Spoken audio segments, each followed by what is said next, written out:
Welcome to the Slop Temple. We pray this video helps. You'll start with 2 quick checks. Be signed into the Apple ID you use for purchases, and make sure your iPhone or iPad is updated and online. Once done, open Settings and tap your name at the top. This takes you to Apple ID options. Then tap Subscriptions. That's the direct entry point. You're now at the list level where active and expired items appear. From here, you can view billing dates, trial status, and the app that manages each plan. Once on the subscription screen, scan the list.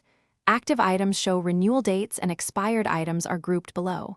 Tap a subscription to see price, billing frequency, next charge date, and upgrade or downgrade options. That's where you change plans. If you cancel, you'll usually retain access until the period ends. Make sure to check family sharing settings if someone else pays.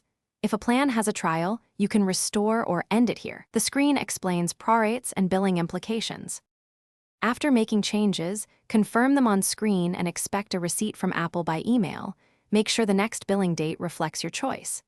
If you don't see a subscription, check other Apple ID you may have used, or remember some services bill directly through the developer and won't show here. If something still looks wrong, sign out and back into your Apple ID, update iOS, and restart the device. If problems persist, contact Apple support or the app developer. Thanks for watching. Consider subscribing if we helped you.